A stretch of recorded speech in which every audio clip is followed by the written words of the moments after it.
Well, good morning, everybody. My name is Greg Snow. I'm the vice chair for our Yak Yap group. I just want to welcome everybody in. We'll go through some quick introductions. Again, my name is Greg Snow. I'm with California Family Life Center Empower Youth out here in the Inland Empire in Hemet. And from there, I will bounce it over to Nikki. Hi, everyone. I'm Nikki DeLong. I am the chair. I am with Olive Crest. I just starting January. I'm going to be the program manager for the transitional housing program.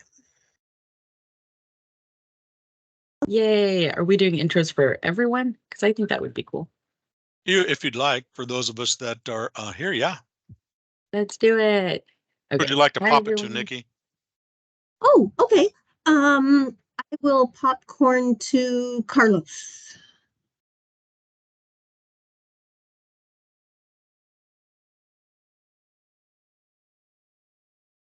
Okay, or I'll popcorn to Caroline Quintos. Good morning, everyone. I'm Caroline Quintos, housing navigator with the Thrive Independent Living Program. And we're just popcorning to everyone and anyone. Yeah? Your okay. choice. I saw Young Me pop on, so I'll pass it over to Young Me. Hello, good morning, everyone. Can you hear me, everyone? Yes. Because like it's more trouble. Hold on, because okay, sorry. It's like it was like reconnecting. So, hello, everyone. Good morning. My name is Youngmi Garcia. I am here for the meeting for the YAB, and I'll popcorn it to Muriel. Did she what? Oh, no, not yet. You're good. Hi, everyone. My name is Marielle. I also go by Mar. And I'm here to assist with the admin aspects of the meeting. So yeah, feel free to reach out to me if y'all need help with the technical stuff. And I will pass it to John. Good morning, everybody. John Horn with Riverside University Healthcare System, HOPE, Home Connect, and CES. I will pass it to Lucy.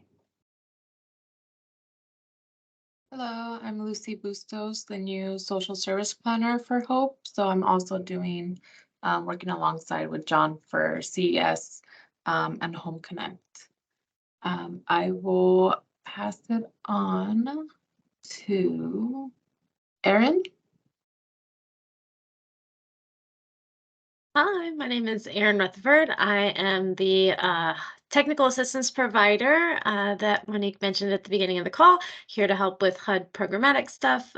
Glad to be here, and I'm going to pass it over to Gary. Hello, everyone. Gary Wickering, he, they. I'm white. I am currently in Des Moines, and I am your HMIS and data TA for YHDP. I will be with you throughout the life of your grant.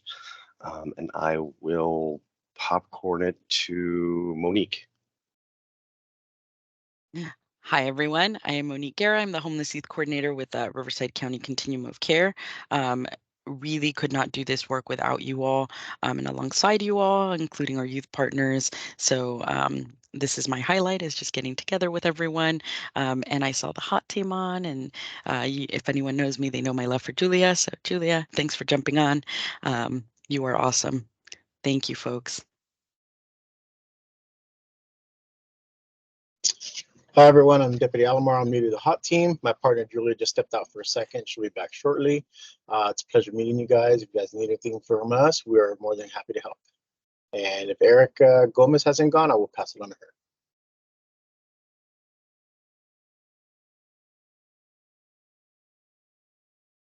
Hi, everybody. My name is Erica Gomez. I am the project director for EQUIS. We oversee youth opportunity centers in Riverside, Paris, and Indio. And I will pass it on to Caroline Quintos. Well, I already went Housing Navigator with Thrive, but Carolyn from CYC hasn't gone. Oh, there you go. Okay. Hi, everyone. My name is Carolyn. I'm the California, or I'm the core no, sorry, my mind's tripping. I'm the community advocacy coordinator with California Youth Connection. And I will pass it actually to my core organizer, who I believe is on the call, Evelyn. Hi, my name is Evelyn. I am a core organizer at CYC, and I'll pass it on to Aaron. Hello, everyone. My name is Aaron. I am also a core organizer here for the SoCal region of CYC. Then I'll pass it on to whoever wants to do their introductions. You know what? I'll jump in because it's getting, I don't know who's going to be able to pass it on to. Hi, everyone. I'm Irene Capon. I'm with Faith in Motion, and I'm going to pass it over to Emily. Good morning, everyone. My name is Emily Tran. I'm the regional manager for Riverside County, the Youth and Community Resources region. So in my region, we oversee a lot of kids that are ILP age. So we have a lot of our independent living program kids. We also have our independent extended foster care kids who are 18 to 21. We also encompass like the medically fragile kids and our group home kids. I'm not sure who hasn't been called yet, but I think Monica, can I popcorn it to you? Yes, you can. Hey, Emily. Awesome. Hey, Monique. So my name is Monica Chapman. I am the program specialist here in Riverside County. I'm the liaison for Bringing Families Home, and I do the FUP and FYI contract. Nice to meet everyone. And I'll popcorn it to Rosa Castro.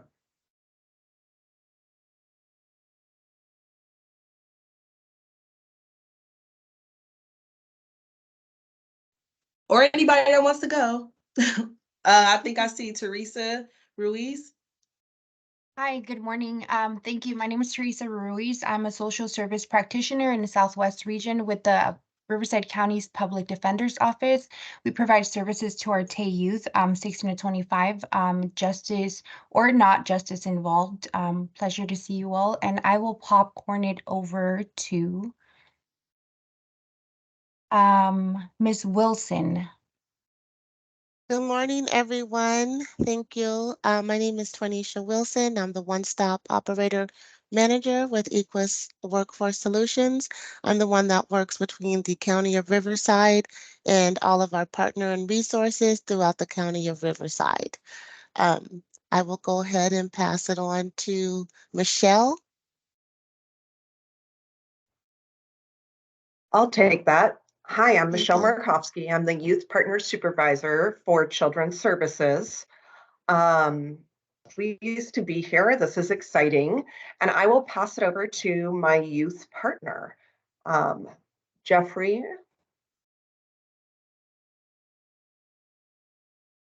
Hello, everybody. My name is Jeffrey Marquez, youth partner for Riverside County. And I will pass it off to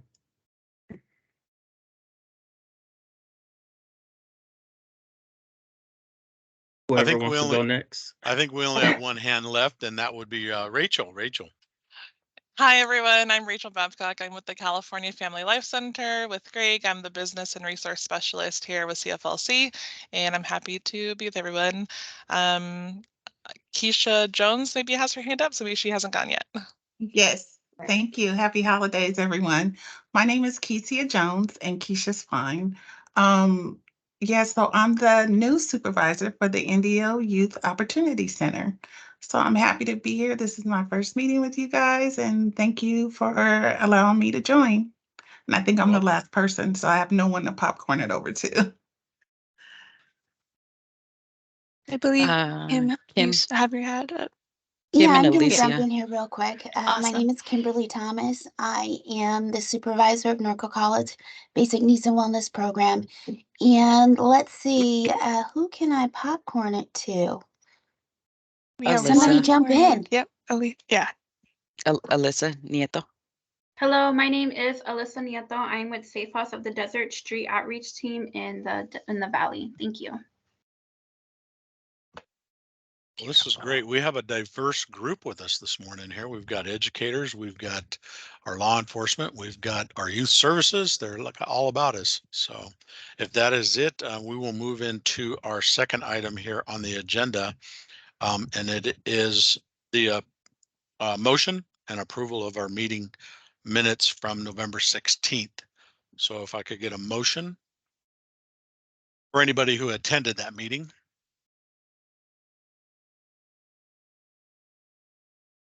And just a reminder, if you want to make a motion, I mean, as long as you were at the meeting, all you have to say is I make a motion to approve the minutes, and someone will say I second it. So please feel bold and free to do it. I can make the motion to approve the minutes as proposed for the November meeting.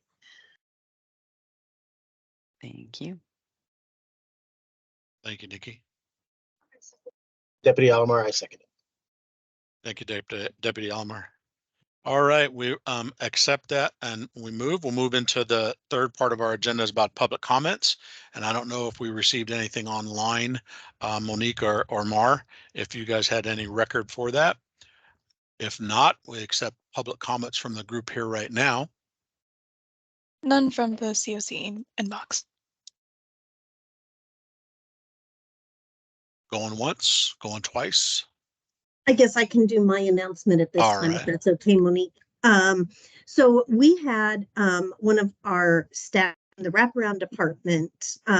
They have 2 youth who are at the Welcome Center for the foster youth who they're struggling to find placement for. They went to drop off the Christmas presents that we take to the youth, and come to find out, I know that they did a toy drive and stuff, but all they really got was presents for the little kids. There are 40 youth who are currently at the Welcome Center with nothing, ages 11 to 16, who have nothing for Christmas. So we are going through our items to try to get as much as we can. We're reaching out to churches, but I just thought if other people have contacts, if we show them extra loves, it never hurts. Rachel's hand is up. Yeah, I just wanted to thank you for bringing that up. CFLC I just brought like 7, 8 bags and boxes of toys for the teens to the Welcome Center. Yes, last night. So we did get some stuff over there to them. So, but yes, they're definitely looking for more stuff. But we did get some items over there for the teens specifically.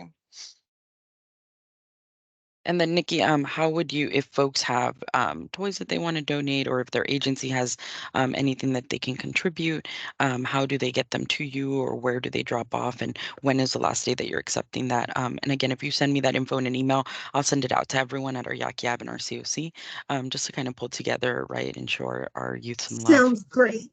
I will get that information and get it to you, because we're time's short. So poor teens, they're sassy and salty, but they're lovable. And Nikki, this is Twanisha, the one-stop operator manager. If you have a flyer, I'll be more than happy to share it with all the partners throughout Riverside County. If you can email that to me, that would be awesome. If you Actually have didn't anything. have a flyer. Nothing? Yeah, we didn't have a flyer. We just honestly stumbled across this yesterday with one of our staff members. So I just thought, there's a lot of good partners here who have huge hearts. So I'm like, let's see what we can all do if we pull together. We're pulling a bunch of stuff together to drop off. So I'll find out where they're doing it and stuff. Perfect. Thank you. Yep. Thank you for I had a that. question. Are there any like specific requests that the young people said they wanted, or were they like, was there any like kind of list that was made that folks could maybe purchase from? I do know our staff member came back and said that they would love like some games, like Uno games, board games, things like that, that they could do while they was there. There's always the makeup, the hoodies, the things like that. Headphones, earbuds were popular items that they had on their list. Okay, thank you.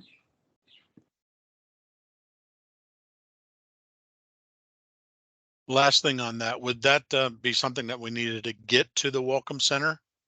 Is that the best place to get it to? Yeah. Okay. Yeah, and I'll try to get the address or how to arrange getting those dropped off. So. Okay. Yeah, if you send me at least all the basic info, when, who, what items, where to drop off, I can create a quick flyer and then send it out.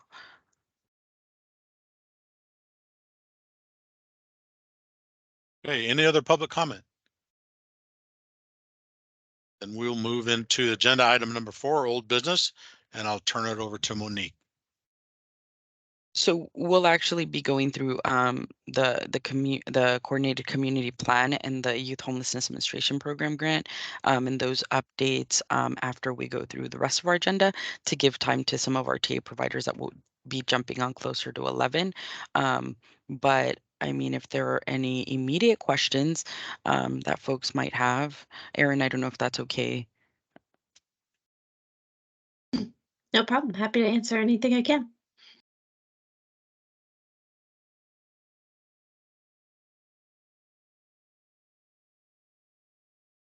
No questions.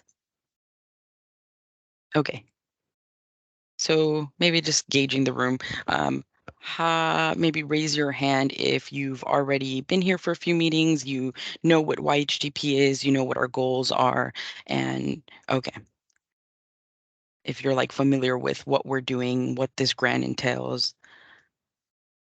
Okay. Okay. Ooh. Oh, okay. Ooh, I was getting worried. I was like, oh my gosh, there's only 5 people out of 30 that know what we're doing. We're gonna have to do some work. It's a chore. It's a monster of work. That's for sure. It is. It is. Awesome. So there's lots of folks that kind of know. So now that I trapped you all with your hands up, now everyone with their hands up, if you want to just give us a quick, like, what's something that you know about YHDP or something that you're excited about or that we've been working through, any information about YHDP that maybe you'd want to share with one of our newer partners that maybe might just be jumping on today. Boom, I'm going to come down this list. Let's go, Carolyn. Hey everyone. So YHDP is the Youth Homelessness Demonstration Project, and Riverside County specifically was awarded $7.4 million in funding to address issues of how we can end youth homelessness. And so I'm really excited to really uplift directly impacted young people and see what kind of solutions they have. As we know, they're the lived experts in how we can end youth homelessness, and so I'm excited to see what how we engage our young people in making solutions and ending cycles of homelessness. That is amazing. You are awesome. Does anyone else want to add anything else about YHDP? I'll throw one out there. Yes. We need youth. We definitely need youth for this project. And you know how difficult and sometimes challenging it is to get them to come forward and share their experiences, share what's going on in their life and that kind of stuff. So if you know anybody, I encourage you to invite.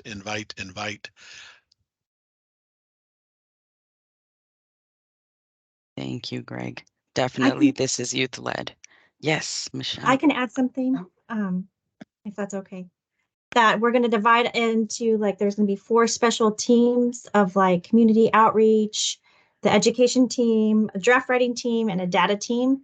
And we've got a full day and a half day of training in the beginning of January at CFLC. Yes, Michelle. That's awesome. So I just had a question about what youth you're looking for, because I have youth partners, right, for the county.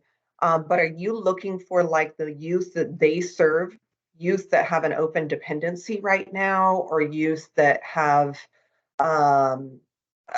aged out and they want to talk about their hurdles that maybe aren't youth partners, but they still have the lived experience? What are you looking for? It Erin, is. Oh, I'm sorry. Go ahead, Monique. No. Go ahead. Greg, It is you got within this. that. It is within that TAY range. So the age range of youth. That's what the grant was intended for, that we were awarded.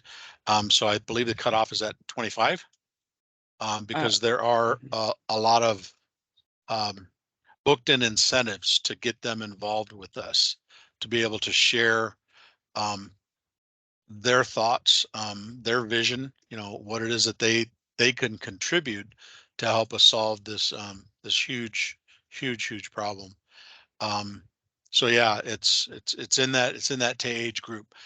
Whether or not they're currently experiencing homelessness or have experienced it, if they've got lived experiences. Many of us, throughout our life have had, obstacles such as being homeless or on the verge or knowing somebody. So that's the attraction for them, for this group. Thank you, Michelle. That's great. Go ahead, Erin. Just to chime in, so thank you all so much. I love all the things you're sharing about YHTP and having youth involvement. So one of the core foundations of the YHTP grant is that communities have a youth action board, and that youth action board is responsible for basically signing off on everything that the community wants to do for YHTP. We said this in one of our meetings yesterday. The YAB has to sign, provide a signature for the final CCP.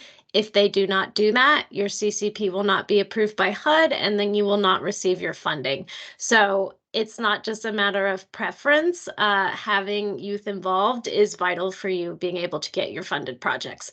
And so just want to plug, thank you for saying that there's always new members needed. Riverside County, especially Monique, has done a great job at making sure that youth members are compensated. So they will be provided. Right now, they're being provided with gift cards, but eventually moving towards actual cash payments for their participation in YHTP activities. It is not a requirement that they are actively homeless per se, but we do expect that the majority of your YAB members will have some lived experience of homelessness or housing instability.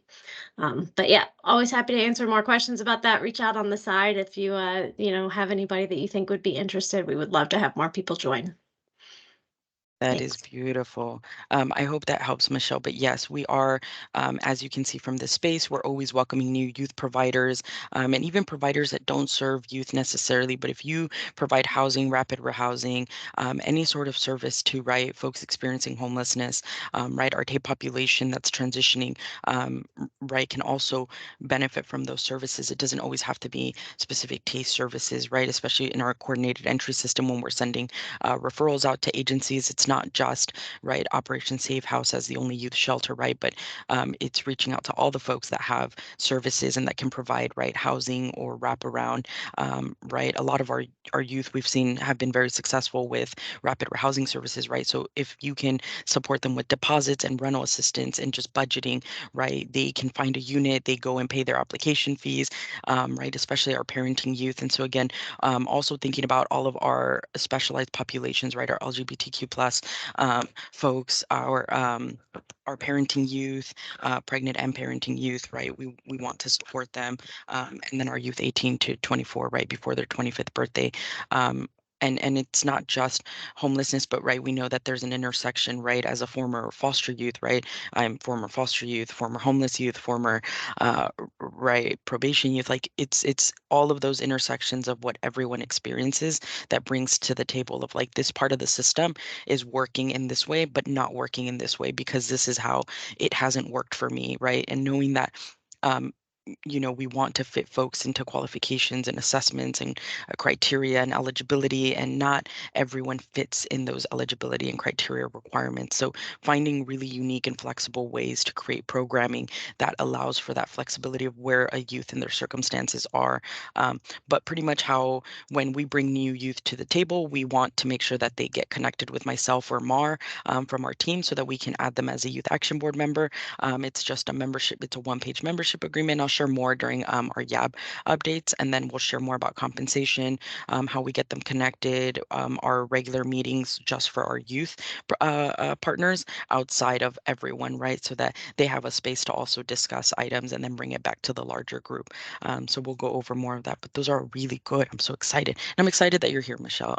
We know that a lot of our youth, intersect with our foster youth agencies and, are exiting care. And so I know that at 18, those those were my biggest gaps, was exiting care, not quite transitioning into extended care and not knowing what's available. But then even then transitioning at 21 out, right? I'm still youth, I'm still transitioning. So it's right. We know that there's gaps where we can support a lot of our youth, right? And overall, just its intersection with education, right? Our K through 12 system, our families with students, right, who are most likely, if they're experiencing homelessness while they're in K through 12, they're going to experience homelessness, right, when they graduate and become young adults. So then they're transitioning age youth experiencing homelessness with or without their families, possibly. So definitely thinking about all of our subpopulations of youth and everyone that you all serve. So thank you for bringing your partners, and just a reminder for our youth providers that are on, or our youth partners, please make sure that you all get with Mar and myself so that we can track your attendance, track your compensation, and get connected with you. And so, like Erin said, in January, we will do checks, or at least provide you that stipend, not in gift cards, once we execute our agreement with CFLC, actually. So super excited to be working much more closely with Greg and their centers.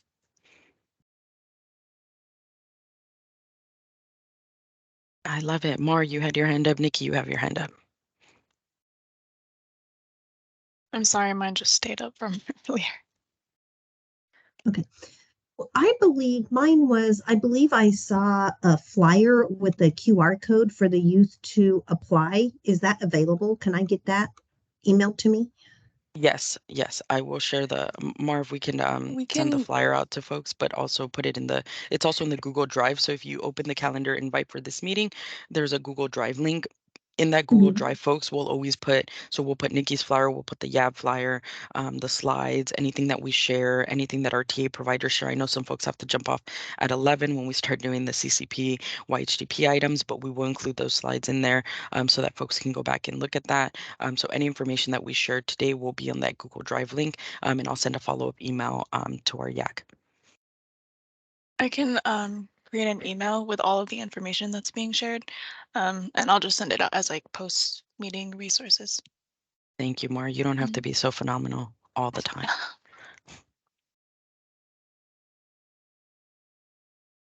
All righty. I think we're going to be bouncing from new business to actually our sixth item on the agenda. Is that correct? We're moving over to Nikki. Okay, so sorry about that. Got sidetracked trying to pull up that deal. So agency bed availability right now for the transitional housing programs. So that is for the AB 12 youth. That is the young adults who are aging out of foster care, off of juvenile probation, up to their 21st birthday. The availability list is available online. Right now, Aspirnet has 8 openings. Children's First has a lot of openings. Daisy House has 4. Daughters of Love 2. Divinity Prophet did not report. Downs and Martin has 1 and 2. 1 male, 2 female. Embracing Life's Changes has 3 male, 2 female. Kamali E has 1 male, 1 female. New Vision has 1 male, 2 females. Sanctuary, Oak Grove Sanctuary, Palm Springs is full. Olive Crest, I have 1 male opening and 2 female openings. Phoenix Rising has 4 male, 3 female. Steps has 4 male, 3 female. The Heart Matters was not reporting, and Walden did not report.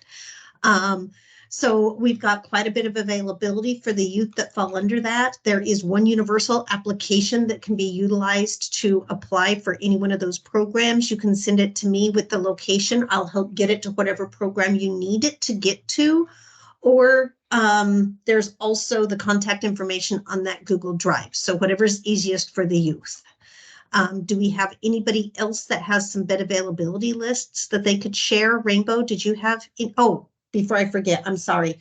Kamali E did share also during our meeting on Tuesday that for the THP Plus program, so that's for the young adults age 21 to 25, she currently has a wait list of 20 youth.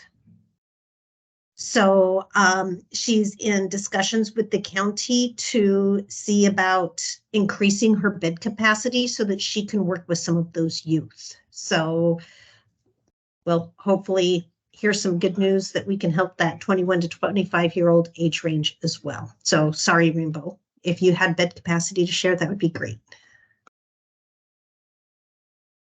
Hello, Rainbow with Safe House. Sure. So for Mainstay, the emergency shelter for Tay, we have 1 male, 1 female.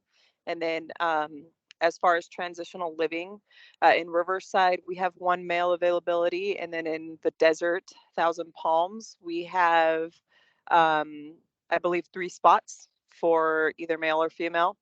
And then as far as the FUP voucher and any Section 8 voucher, we have 1 unit located in Riverside and then 3 in the desert. So, and then of course for our youth shelters, we don't cap availability. So anybody you want to send over, please send them over. Okay, are there any other programs? This is a great time for us to try to house some of these youth. So are there any other programs that have some available beds that they would like to share so we can get that out there to the partners? Or Nikki, maybe even if anyone has any like, hey, we can take on some youth for wraparound or any other services as well as housing.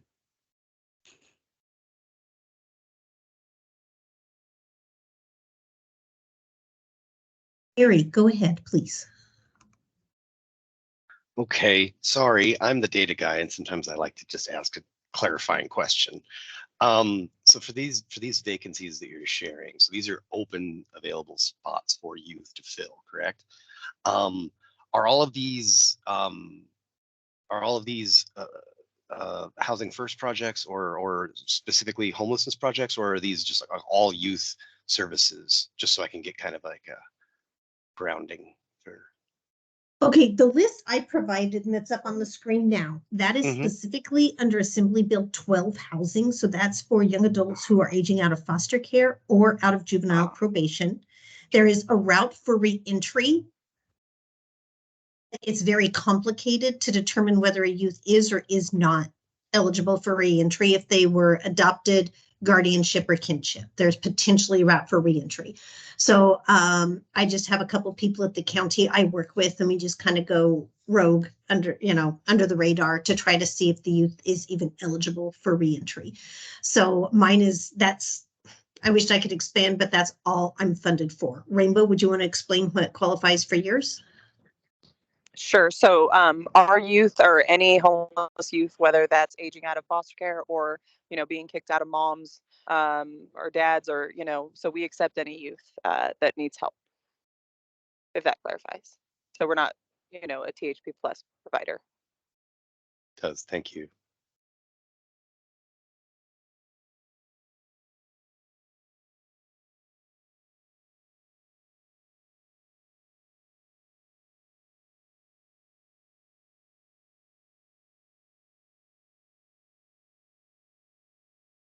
Mar, and then we have that availability down, right, to send out in the follow-up email.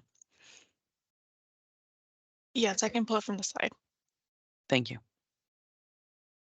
And then Monique, Evelyn asked if the application was available on the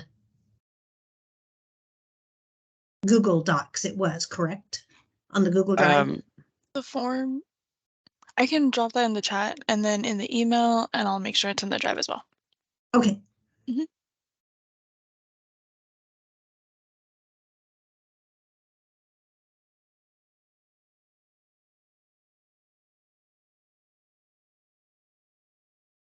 Okay, so does anybody else have any that they can offer the youth that they'd like to put out now, whether it be housing or services support? I do want to make sure to reiterate for the HUD piece. Safe House isn't housing first. We don't get the HUD allocation for that, but we do try and help as many youth as possible. So it's, yeah.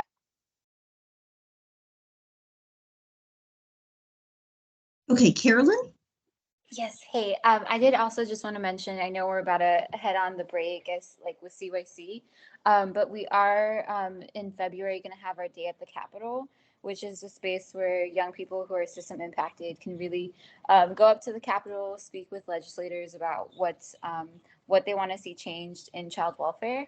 And so that'll be February 2nd to the 5th. And so I can share our link tree, but if anyone's interested and would want to connect further, they could register through our CYC community bulletin.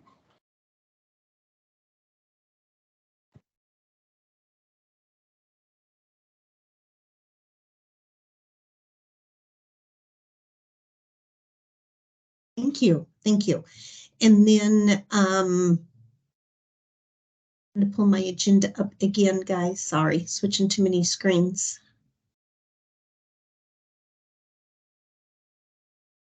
What was the next item on our agenda? It's me. Okay. I am so sorry you all have to hear me again, but it is me again. And just some YAB updates. So we will share the flyer with the QR code so that YAB members or youth partners that are interested can join. Again, we want to make sure that youth partners know we are open and flexible to whatever they need, right? It's not the way that our YAB is structured, it's not meant to bind them to anything. Our YAB membership agreements are just to show that we have real members and real youth, and also it shows our compensation and where that goes to. We make them YAB members so that one, we can invite them to our YAB meetings. They have a youth partner only space.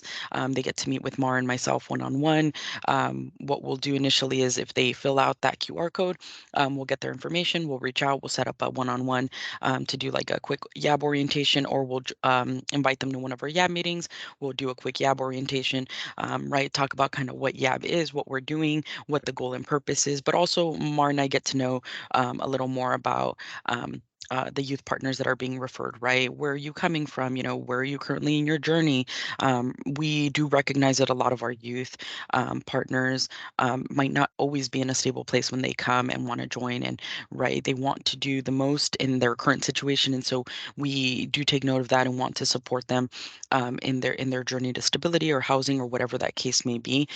So YAB also gives us the flexibility of being able to just work with a smaller group of youth partners, right, wherever they're at, and then help them get to wherever they need to get to.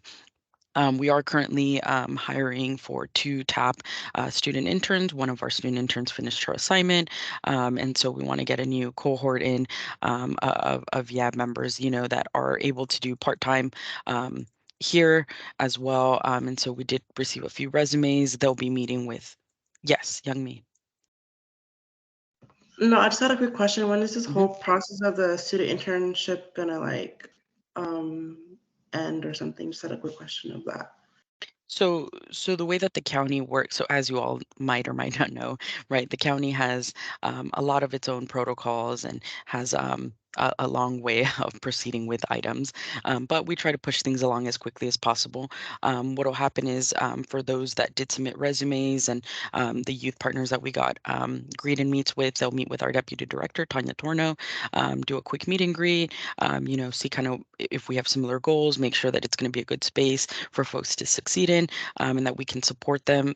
And the TAP assignment can be from 6 months to a year. It really depends, right, what the youth partner is looking for. For some folks, right, they need experience, they need to be in somewhere, they need to put something on their resume. So we work through resume building, and then we work through a lot of skills. So, right, that's why it's really important that we meet with all of our youth partners to make sure that we understand what their goals are, right, what their long-term looks like. Maybe they just want something short so that they can see if, you know, they're ready for, you know, their next step or their next internship or maybe a full-time job. So we really do want this to be a step for our youth partners to be able to come in, right, get some skills, get some knowledge, and then put that on your resume and have you have a place to start. So, you know, we don't require for them to come in, you know, with degrees or at certain levels, right? We want to be able to teach them as much as we can. But if you all are interested in just joining YAB, again, our YAB just consists of 2 meetings a month. They're bi-weekly. Do I have the flyer here actually? I do. That's so awesome. Okay, so the real requirements only are for them to be 18 to 24, because that's what HUD requires us. And currently or previously experienced homelessness, but again, that doesn't have to be the only experience, right? If they have experience with probation, foster care, right, even family dysfunction sometimes I think is huge, right? Because youth will stay in a spot, right? Couch surfing, even though we don't provide that data to HUD, right, for our couch surfing. I was talking to Gary earlier in a meeting and let him know that we collect that data during our youth point in time count, right? So if you all participated in that, right, we collected how many youth are couch surfing, but we have that data there, right? So what can we do and how can we analyze that data to say, okay, there's a need because there's a large population of youth couch surfing or doubled up. So what do we do to support that group of folks, right? Or what funding do we have that's flexible to support, right, those youth? And do we consider them, right, preventative measures or at risk of homelessness? And I mean, if they're couch surfing, they are at risk, right? So looking at what are all the risk factors for all of our youth that are experiencing homelessness. So during our YAB meetings, we do a lot of back and forth. So it's a lot of like, okay, on a county level, what are we doing for youth homelessness? And then on a personal level, right, what does our YAB want to do to accomplish this, right? Whether if it's putting on resource fair events at college campuses, right, which is a huge one that we just wanted to connect with schools for the upcoming year. So I think our YAB in the upcoming year will focus on quarterly events, working with our community colleges to make sure that we're bringing DPSS mobile vans, right? We're doing Cow Fresh and CalWorks and Medi-Cal, right, for all of our TAY that's on campuses that are already, right, engaging with foster youth programs or basic needs centers, right, and then connecting with those staff members so that they know that there's a group, right, there's a YAC meeting that goes on a monthly basis where we can bring up, right, concerns, comments, questions, resources, or even just needs, right, and finding who are the right folks to fill those needs. So our YAB does a lot of different items, and then some meetings will spend, maybe just talking about, right, what are folks experiencing in their workplace or in the meetings that they're in, right? And so how do we work around what folks are feeling?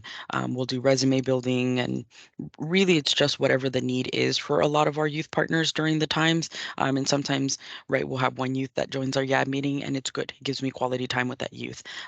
So, there's a lot of flexibility to do a lot of things. Right now, a lot of what our YAB is focusing on is this grant and this planning process, right? Especially for those that were a part of the application process, right? They know what the gaps are, they know what the need is. Now it's just how do we plan that out, and then how do we see it happen so that there are housing opportunities in the future for a lot of our youth population. So I'm really excited that we're doing this. I know it's a lot of work, folks, so thank you all so much for just sticking with us. I know it's like close to the holidays. I'm actually really surprised that we have a lot of providers on this close to the holidays. So you all are so dedicated and just really, really have this passion and care for the clients that you work with.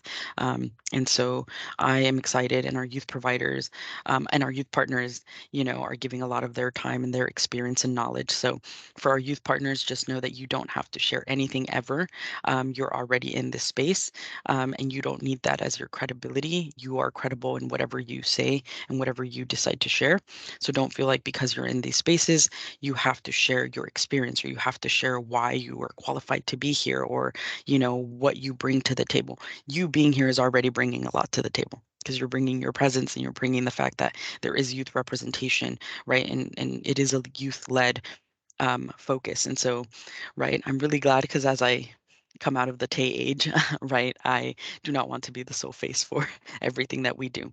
So I'm really glad that, hopefully we can build up little Moniques that will fill these roles, right? I would hope that one of our YAB members one day will be the homeless youth coordinator, and then it'll be cool, because then we'll see how they went from YAB to CCP training to now Monique is somewhere else, and now we have a new youth coordinator. So really excited to see that happen as well. But yes, please scan the QR code, email Mar or myself, and then let's figure out, right, how do we get you set up? How do we get you in? How do we get you compensated? Like we mentioned, we will be going into a contract with CFLC. They have been so generous just in general this year. So shout out to Greg and his centers, Rachel, for everything that she does with, she runs a youth group as well. So I know her and I need to collaborate to see how do we combine our youth groups, or how do we, right, coexist. for the same goals, but shout out to their centers and all of our youth opportunity centers. I think we all need to all have a separate meeting to figure out, right, what are we doing together, because we're all doing the same work. We just need to find how to do it seamlessly, efficiently, and together. So please let us know how we can support. And again, we will be hopefully cutting checks for folks. We are compensating at $50 an hour. And I know everyone's questions, is this sustainable? I don't know. We'll find out. No, I'm just kidding. I will figure out how we sustain this because I'm too deep in to do anything else or say anything else now.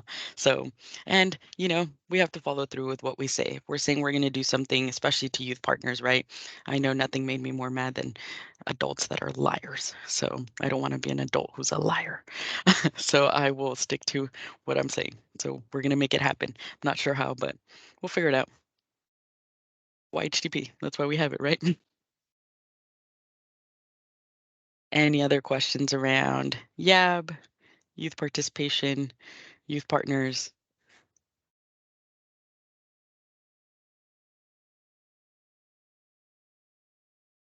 Thank you, Erin. I knew it. I was like, when I run out of money, I know I'll just come back to HUD and be like, please, please give us more money. Please. It's for the youths. No, awesome. All right. Thank you, folks. Sorry, y'all got to hear me so much. Oh, this is my next favorite part. It's not time to kick you to the curb yet. Thanks, Greg. I hope not. All right, my good sir, I've changed the slide for you.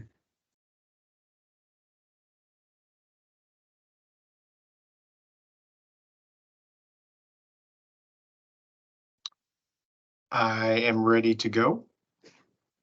All righty. Do you want me to change the slide for you, John? Oh, yes, please. Gosh, John, like what I do isn't enough for you. Right, I know. Just kidding, just kidding. But, ooh. Good morning, everybody. So we're going to go over a little bit of the youth data on our community queue. So currently on the queue, we have 57. Youth connected with opportunities in November, we had 11. Current youth connected with rapid rehousing and permanent supportive housing opportunities waiting outcomes are 26, and current youth waiting for home connection referrals should actually be the number 31. That it was a typo from me. Does anybody have any questions about our community queue? Yes, Monique. Gosh, I knew you were going to hate this, but no, I think, right. I had a meeting with one of our college partners earlier in the week. And so, right, John, I think our team just kind of wants to figure out, right, as youth providers, right, I think the question is always when I have a youth that comes into my center, right, but also understanding these new needs that have come up for a lot of youth partners, right? Which is, do you feel comfortable calling Home Connect, right? Do you feel comfortable talking to someone over the phone and getting resources or getting assessed, right? And so starting to think through, and I know that when our TA starts to talk about kind of our in-person for the beginning of January, right? We definitely want our CES to be there to do system mapping, right? I know that you all, I know Monique did a lot of the system mapping for the adult protective services and that population. And so seeing them do that was really great. And so if we could do something like that for youth, I think that's our goal. But kind of rethinking, right, our coordinated entry system and how we just make it easy to navigate for our youth that are trying to connect to services, right? But if I'm a youth, right, and I don't want to connect by calling Home Connect, right, I know that it's not sustainable for us to keep having, right, all these separate emails to Home Connect and having everybody reach out. And I'm not sure how much work reverse referrals take, and I know that you all have your own CES meeting and are now doing case conferencing as well. So I think we just want to provide all of our youth partners that are on, right, with just some information around, like, if I have someone come into my center, right, and I'm not somebody who's able to assess them, right, and even then, like, what does the assessment do? Why would I want them to get assessed, right? How do I get my youth on the community queue so that they can get the next housing placement or unit, right? And then looking at our data, right, maybe more broken down. I'm not sure what would be most beneficial for folks, right? Whether if it's demographic, if it's by city. I know that we've tried to figure out different ways to present the data so that it makes an impact and so that folks feel like, okay, I see how this relates to the population that I'm serving in the area that I'm in. So I think it's a conversation around that, right? And folks can chime in and add, maybe not. Maybe I'm just saying that. Well, what I can do is give you a process because we are working with RCC currently to try to fill the Aspire project that's going to be opening. So what they are doing, they are kind of doing a pre-screening of their own to see which kids that are currently going to school are homeless. Created a spreadsheet with all the information from these youth, and what they did was send it to us. And then what we're going to do is we're going to contact each of these clients to do the assessment, see where they're at, and connect them directly with these opportunities doing reverse referrals. Ooh, John, Yes. is that only for RCC? Currently, yes. We are kind of ironing out the process, but if anybody else wants to do that or any agency, because like you said, a lot of these youth don't want to call in. They, kind of shy away from calling Home Connect or what have you. If you send us their information, what we can do is have one of our team members reach out to them, kind of assess where they're at, provide the assessment, collect the documentation that they need to be able to qualify for these all these youth opportunities that will be coming up next year.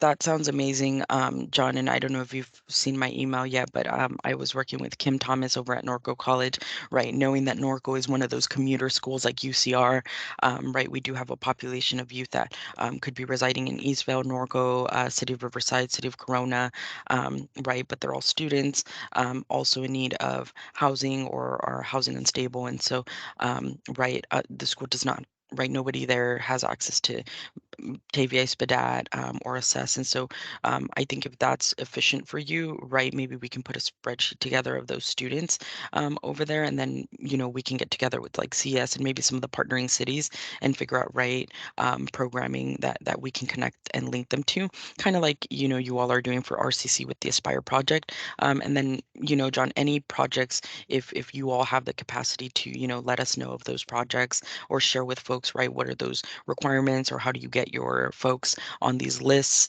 or on a wait list, right? At least, I think that information is going to be really helpful for a lot of folks. And partners, please chime in. What is helpful about our coordinated entry system? What do you want to know? How do you want, a streamlined process? What would be helpful for you to know? What kind of data do you want to see? Right. I think just making the CS portion a conversation and more right of like, what do I do as a provider? I think would be good, right, Caroline?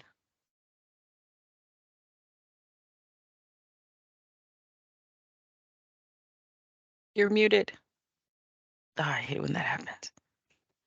I'm always doing that. I apologize if this isn't the right space, but I don't think I'm familiar with the Aspire project, so I was just wondering if somebody can just fill me in on what that was, or maybe I can connect with somebody later. The Aspire project is located near RCC College in Riverside. That college, that project for us, we're going to have to fill 32 TAH vacancies, but they have to be PSH scoring. We're trying to pretty much figure out what we're going to do with gathering the documentation that's needed. But these kids are supposedly they are already homeless or they are couch surfing. But of course, I don't know each case by case. We're going to start actually at the first of the year, starting to contact all these students. And of course, after they do the assessment and see where they're at and see how we're going to get them to qualify for this project. Thank you. And we also have a lot more projects. So even if you guys do have TAY, we have a lot more projects opening that they qualify for, and they are a targeted population prioritized. So if you guys have any questions about CES, or if you have actually have access to Clarity to be able to put it in, just let me know. PSH, I just saw, what is the PSH scoring? So for TAY age youth, it's a score of 8 and above. That's the only way they could qualify. So they do a VI-SPDAT, which is a vulnerability assessment, using the TAY VI-SPDAT, of course, to see where they're at and their vulnerability of being homeless. And then after that, it's collecting the disability verification, and they're allowing at risk with this project, and literally homeless, and of course, chronically homeless. But we have a lot more vacancies that are going to be coming up in 2024. So we can possibly, get to a functional 0, hopefully, very soon. Does anybody else have any questions? Do folks feel like, and then John, I know you're super busy and I hate to throw this at you, but I don't know if maybe you and Lucy are open to maybe putting together some training materials. I know you all do it on your CES meeting. So folks, again, if you were interested in the coordinated entry system, they do have meetings on Tuesdays, and John and Lucy can provide you that info to get you all on board if you were interested in joining that and focusing on coordinated entry system. But maybe we can put together some materials that would be helpful for folks, right? What is a TAY VI-SPDAT? Who TAY VI-SPDATs? What does the assessment show?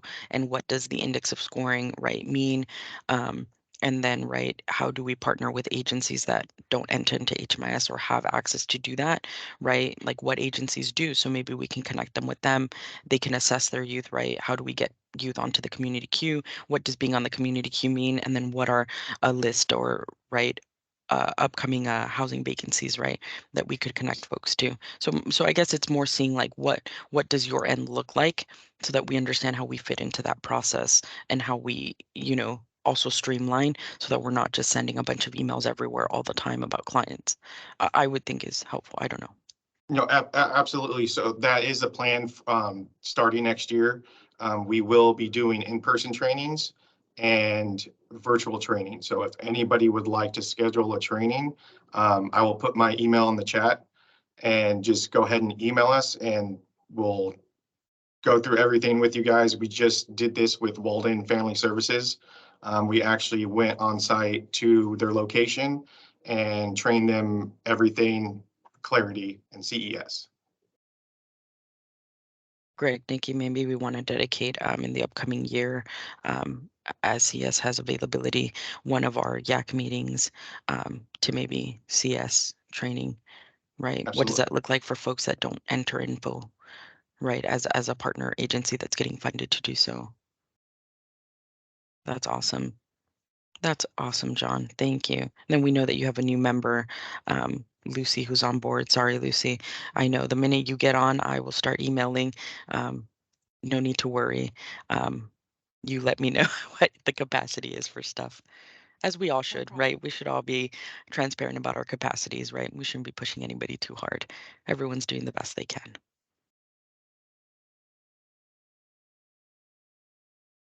Awesome sauce. Oh, John, you just opened a can of worms by putting your email in there, as if I didn't have it before. You're the only email that I know by heart. All righty. All right, Greg and Nikki. I think our TA providers jumped on. If you all want to, I think this is the last item. Oh, I didn't mean to do that. Dang it. Okay. Do you all want to go back to the beginning of our CCP? And then Erin, I don't know if you want me to share slides or. Yeah, would you mind? Do you have the slides? Otherwise, I have them pulled up too. So either way. Maybe I can give you access. You want to see if you have access to pull them up? Yeah, I can do that. Thank you. Hold on just a second. Yeah, where are my slides?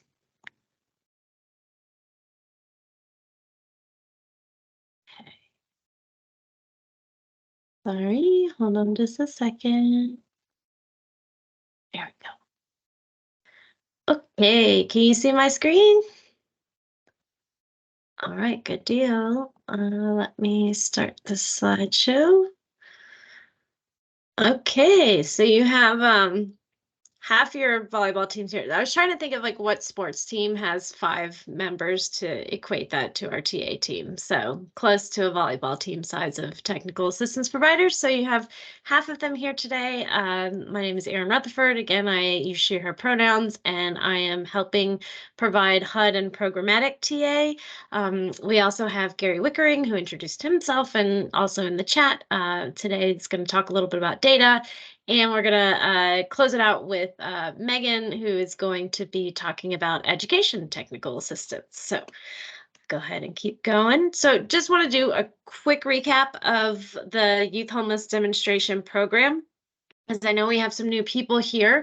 So this program has been around since 2016. We are currently in our 7th round of funding for YHDP. There was about $60 million available for round 7, and Riverside received $7.4 million. So congratulations again, Riverside. I know that was probably a big lift for all of the application. So we are happy to be here. To be your TA providers. So, you know, it's really awesome that you guys are a part of this. You're joining over 100 other communities across the country that have all already been participating in YHDP, which means that there is a lot of history and resources and other things we have available to us that other communities have done. And I'll talk a little bit about that also.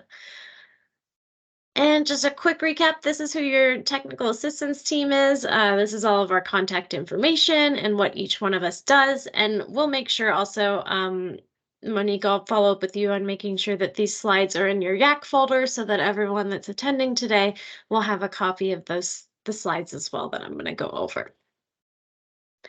And just some background on the YHDP program. So for those of you that are not familiar with it, this is a HUD-funded program, and it helps communities develop and implement a coordinated community approach that prevents and ends youth homelessness. So this community approach supports the foundations that are outlined in the federal government's All-In Plan to End Homelessness, and the population that is going to be served through this program is youth experiencing homelessness, ages 24 and under, and that includes also unaccompanied youth and pregnant or parenting youth that are experiencing homelessness. There are 7 objectives that we hope to accomplish through the YHDP program. One, of course, first and foremost, is to prevent and end youth homelessness. We also want to try and build a national momentum. You know, this is definitely something that has been building year after year through all of the communities that continue to get funded, and show, you know, that a lot of what we're doing works, best practices that, you know, we can model after and adopt. We also want to promote equity in the delivery and outcomes of homeless assistance, and there will be a lot of conversations about that from your TA providers. And we also want to highlight the importance of youth leadership. We talked about that a little bit today, about how critical it is to have Youth Action Board members as part of this process from start to finish. We'll be looking at the Riverside's coordinated community approach to ending homelessness. This funding will also help you expand your capacity. Monique mentioned having extra money for YAB member compensation. That's part of something that is being paid for out of this grant. And then lastly, you know, as we start to move along with implementing your projects, we'll be looking at evaluating your performance. And that is something that our TA provider, Gary, with data will be able to talk about later. Okay, so all of that information on the previous slide that I just covered, where are you going to put all of that information? So HUD requires all YHDP recipients to create a coordinated community plan to end youth homelessness. So that CCP, as we call it, is basically like a system-wide plan that is written and approved by your community. And as a reminder, I said this before, it cannot be submitted without your Youth Action Board approval and signature. The CCP is due March 20th, and there are extensions available should Riverside County need to use one. You do have to have that extension approved by HUD, but they are pretty liberal in their approving of extensions. There's 7 specific requirements that go into the CCP. There's a statement of need, which gives you a numeric estimate for your youth population. Gary will talk about that in a little bit. We cover all of the community partners that are going to be involved in this. We'll create a mission and vision statement for Riverside. We'll identify some goals, objectives, and action steps for your YHDP funds. We'll put together a list of project types that we hope to fund under YHDP. And lastly, there'll be a section on governance that kind of helps cover how decisions are made, what that process looks like within your community. So those are the requirements of the Coordinating Community Plan. This is a timeline. We've shared this in some trainings before, but we'll always come back to it just to try and keep us on track. We are currently in that second bubble, the November-December timeframe. We're actually on track. All of these things that are listed under October, November, and December, we have already started working on, started discussions on. So we're in a pretty good place to get us to our end goal of submitting that CCP by March 20th. These are just some key date reminders. So September 20th was the day that Riverside County found out that you received the YHDP award.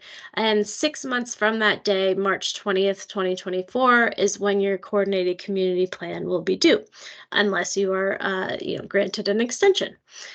July 1st is when all of your YHDP project applications have to be submitted to HUD. So as part of your coordinated community plan process, you're going to be identifying what types of projects you want to fund with YHDP. You'll probably be issuing a request for proposals to your community members to, see who's interested in submitting applications. And then in turn, you'll eventually submit those to HUD. And those will be your YHDP funded projects. And then lastly, September 30th, 2024, so next year, is when the grant agreements for your projects will be executed between the YHDP recipients and HUD. So we have a lot of key dates coming up over the next 9 months or so. We've already kind of alluded to some of the hard work that is going to be required to get us through these milestones, but we have a really strong team in Riverside, and I'm pretty confident that we are definitely going to get through this together. And now I'm going to pass it over to my colleague Gary, who is going to just take us a little deep dive down the statement of need and data that we'll be collecting for our CCP. Thank you, Erin. Hello, good afternoon. I think it's, nope, not yet, almost. We'll be there soon. Good to see you all. Again, I'm Gary Wickering. So a lot of information has been shared already. Heads are probably beginning to ring. Perfect time to talk about data. Let's talk about all the data that you're going to be needing. The slide in front of you and what I dropped into the chat is going to give you just kind of a baseline of what HUD is expecting to see in your statement of need. So you're going to be pulling this data from many different sources. This doesn't just come from your homeless management information system, your HMIS. That is where it will be going forward for YHDP specific projects. As where they'll be monitored, that's where we'll be looking for system level changes based off of what we're doing with the youth. And that is part of the whole demonstration project. It's part of the whole thing that we're going to be allowing time for some tracking, some trending, some longitudinal analysis for all of this data. So we're looking for estimations of at risk, not just literally homeless youth. And we understand that there are different definitions for that. Coming January, and Megan will be speaking about that probably in a minute, you'll be getting data from the Department of Education, from your school districts about data. Since you're part of California, there's a large statewide data repository that also has lots of information. I'm reaching out to them to talk about them, working with you all. But what I don't know is locally where some of these sources of information can be gotten for these specific populations, and then disaggregating them by race and all of these other types of different demographics or or looking for at minors specifically. Lots of information, and you might not have it all. And it's okay to say that you don't have it. It's fine to talk about the state of your data as it is, because you can then make goals, you can then make plans, you can then make improvements to what you're going to be monitoring and how. If you feel like you're not capturing enough information about who is LGBTQ, period. Well, this gives you that opportunity to look at not only the youth population, but your entire service delivery method in general and how you're doing data analysis. It can, doesn't have to, but it can, and to take advantage of it as a funded thing that is basically going to break down like how you do everything. But it's going to start with data, qualitative as well as quantitative. I know you're looking at this list and you're thinking that's a lot of quantitative data, a lot of numbers. Only one column here actually is going to be, well, technically two, maybe. The end one might be disaggregated by the different ones, but we also want to know the needs, so that the education, the housing and employment, the social and emotional well-being needs of these individual populations is also part of it.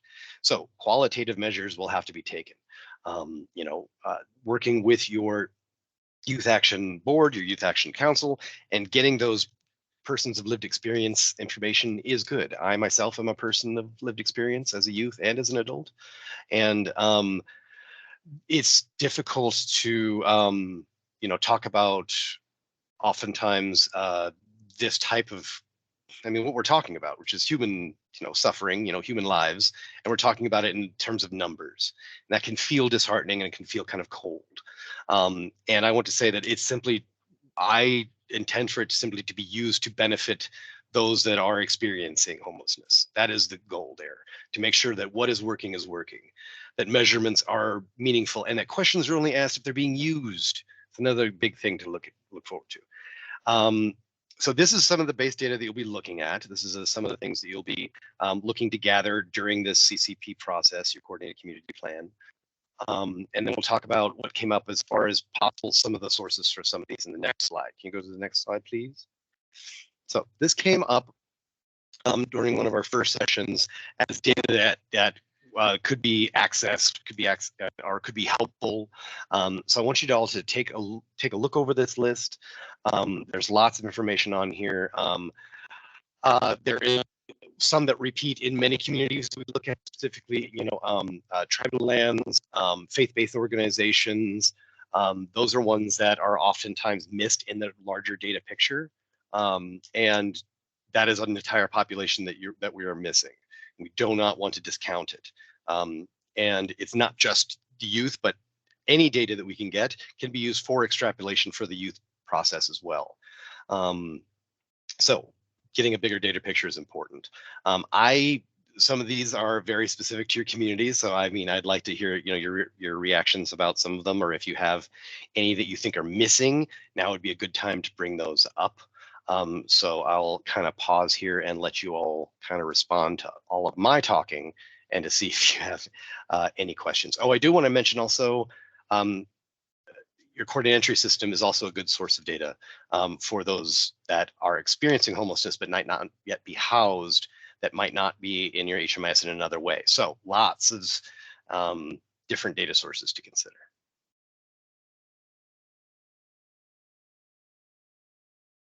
Any questions or thoughts about who might be missing from this list, or any other connections that you might be thinking, hey, this is a good source of data?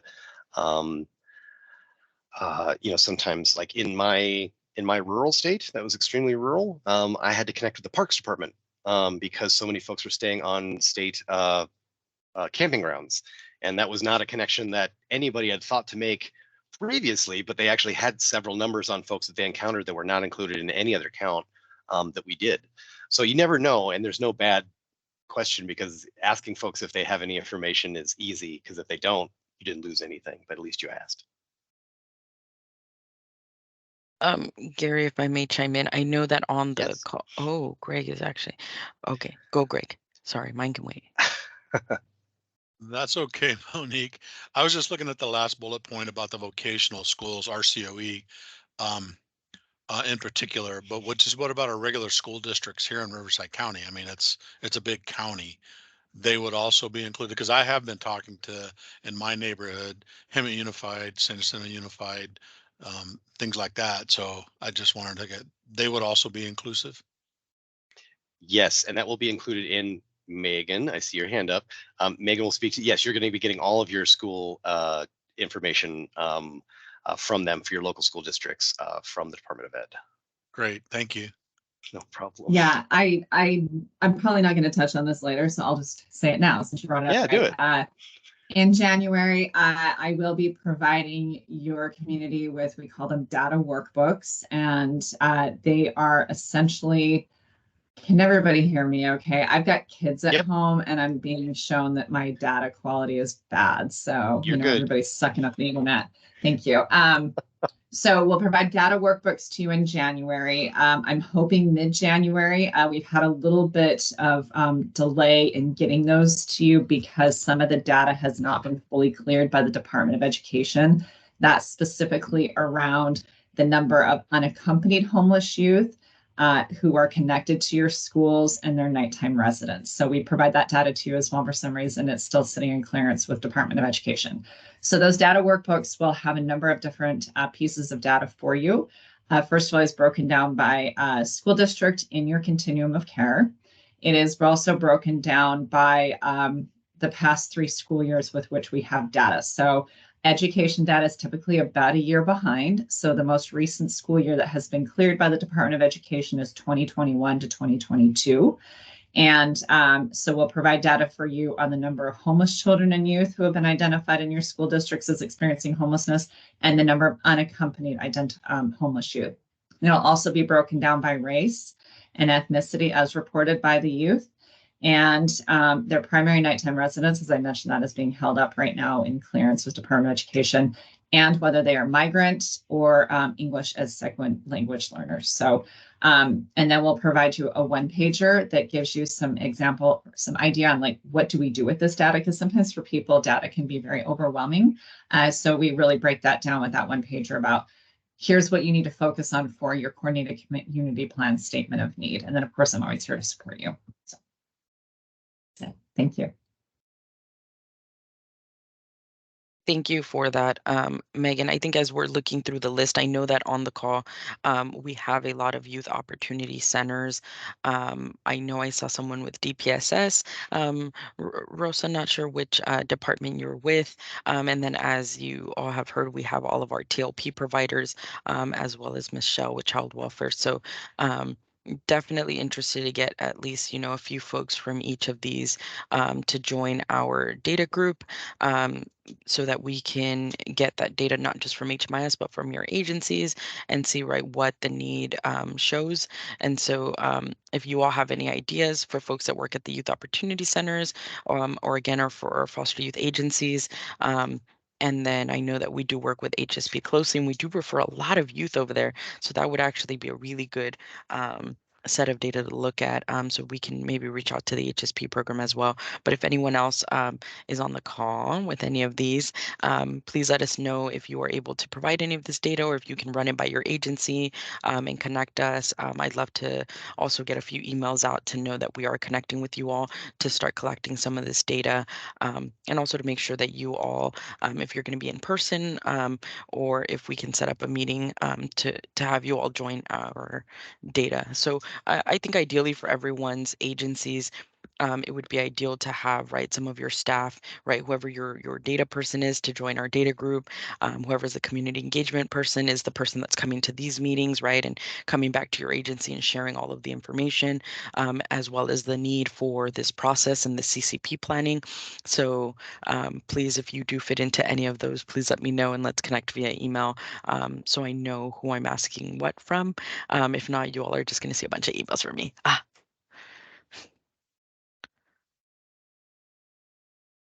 Or maybe the question is even, do the YOCs collect data?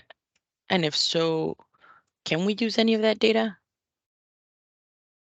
We collect a lot of data as to whether or not it would be shareable. We could find out, that's for sure.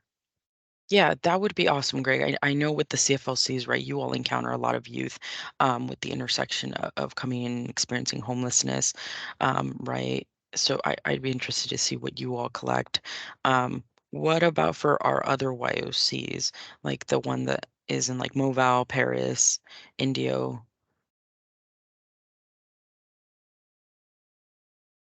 Well, I know Equus would fall under the same category that we would, because they're, they're managing a WIOA grant. So, but there's Okay. other data that we have specifically through our foster family, our guardianship kin care, our safe care families, our strengthening families. There's a lot of other fingers that are out there that we could, and that's what I can find out about. But when it Thank comes you. to WIOA itself, Equus would follow the same rules and guidelines that workforce development requires us.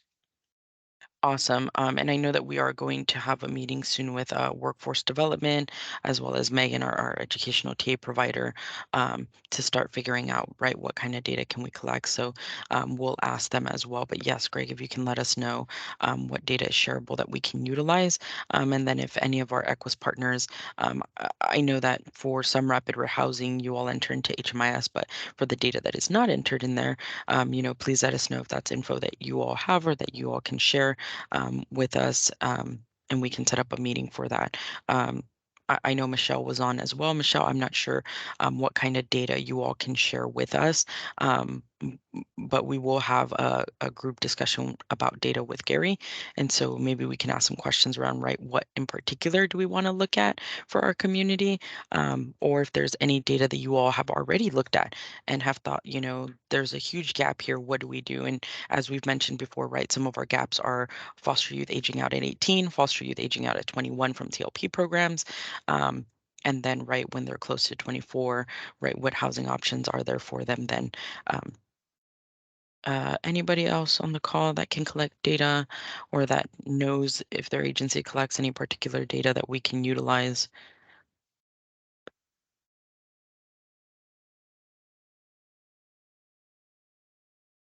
Alrighty. Sorry, Gary, I'm done. I'm done too, so don't worry about it. Back to Erin. Thanks, Gary. Appreciate it. Okay, so next, I thought just for, again, those of us that are new to YHCP or even not new, but not necessarily have thought about how it looks in practice, I wanted to do just a quick overview of the types of projects that you can have funded with YHGP. And just so those that are aware of, for example, like the continuum of care programs and funds, YHTP follows the COC program regulations and also the same project type. So the projects, if you are familiar with continuum of care funded projects, it would be the same types of projects. So supportive services only, permanent housing, HMIS, those types of projects. Here's some examples under each type that you could use your funding for. So we do planning grants, which Riverside County is currently receiving a planning grant. That helps pay for YHCP staff, for Youth Action Board compensation. It can be used for coordinating community plan writing. Some people have hired consultants in the past to help with that. It can also be used for housing projects. So you can do a rapid rehousing only project, which is typically assistance is about 36 months or less. You can also do a joint transitional housing rapid rehousing project where a youth would have access to a more short-term type transitional housing situation and then would graduate into a rapid rehousing project. You can also do permanent supportive housing, which is typically more of like an ongoing voucher with intensive case management. And then you can also do supportive service only projects. Some communities have hired outreach workers. You could hire a system navigator, that helps plug into your coordinated entry system, host home projects. Some have done prevention and diversion projects. Others have hired peer support specialists. So there's quite a lot of different things that you can fund with YHGP. And just this next slide gives you some more specific detailed examples of what has been funded in other California communities. So San Diego, Monterey, and Santa Clara have all received YHGP funds in previous rounds. San Diego used some of their funding to hire youth system navigators that basically supported youth in, navigating the coordinated entry system, helping connect them to existing housing options and benefits. They also did a host home project where they provided short-term housing through a host that basically allows the youth to stay there temporarily, while they are getting connected to other resources and permanent housing opportunities. Monterey and San Benito County did a joint transitional housing rapid rehousing project where that project youth could get assistance for up to 24 months. It was a short-term crisis housing, on the transitional side, and then went to a permanent housing on the rapid rehousing side. And lastly, Santa Clara did just a rapid rehousing only program, and that provided, medium-term rental assistance and case management services while the youth were in the program. So just a handful of examples. There are tons of projects that have been funded and lots more examples that we could give you as well. And I know Megan, I think, is going to talk about that a little bit for education. So Monique mentioned this previously that we do have a data team, and I think we've mentioned at some point during this call all of the little working groups that we have on the side as part of the YHDP grant. So right now we have 4 different work group opportunities. We have a community partnerships team. That group is going to be completing the invested partners chart that is a requirement of the coordinated community plan. It will help identify partners, that are able to participate in the YHDP process. We also have a team for draft writers. They are going to be contributing to the actual writing of the CCP. We have a data team. This is open really to anybody, but people that are especially interested in gathering, researching, and collecting data sources. And then we have the education team that's going to be working closely with Megan to, receive that intensive education TA. And when I'm done sharing, I'll put the link to sign up, but we do have a Google form you can fill out if you're interested in joining any of these groups. And now I'm going to hand it over to Megan. And Megan, I can keep sharing slides if you just want to let me know when to advance. I will do that. That sounds great. I do have a Mentimeter pull at some point, so I'm going to steal screen sharing from you and then give it back. Hello, everybody. I'll need to take a minute. I know we've been talking at you and you've been talked out for a long time. So